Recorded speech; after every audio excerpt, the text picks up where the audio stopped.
I'm a partner at Adelaïde, leading the venture capital activity. My role is to invest in the best startups of the mobility sector. I'm also a board member of most of our portfolio companies, such as Hitch, Trusk, Cyclofix, Klaxit, and more.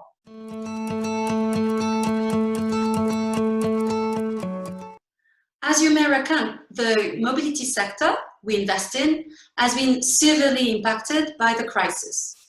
We experienced a sudden drop of activity that translated in a minus 50% of the list for the least impacted startups of our portfolio to a complete shutdown of the activity at most.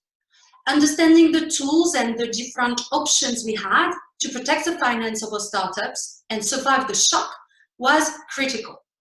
Understanding how to implement quickly and efficiently partial unemployment, state-guaranteed loans, cutting all non-absolutely necessary expenses was not an easy task.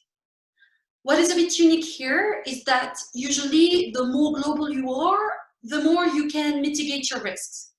In this specific situation, it has not been the case. It has been even more complicated for global startups operating in different countries to navigate the options available. Now, this phase is over and we can think about the future.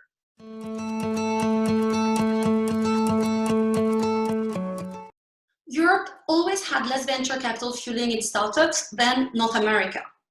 We always had to find the right balance between financing the growth of the startups with equity, with sometimes little concerns for cost structure, and finding some sort of profitability. As a startup, you should always be able to prove that your unit economic work at a certain parameter.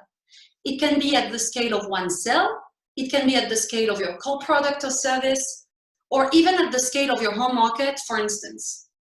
Some startups were justifying the high capital intensity with their fast market conquest in the famous winner-takes-all scheme. With our portfolio companies, we've always been very cautious not to defocus from healthy unit economics, even while experiencing high growth. The slowdown imposed by the crisis makes it even more important today to evolve towards more self-financing and profitability. For more mature startups, we're looking for profitability at the French market parameter, continuing to fuel international expansion with external financing. I am convinced that this strategy will make our portfolio startups more attractive for acquisition in a more cautious M&A context. I think the world post-crisis will accelerate our need for more digital solutions, more sustainability, more resiliency. New needs, therefore new opportunities are emerging. Cities are already announcing plans to embrace new mobility solutions.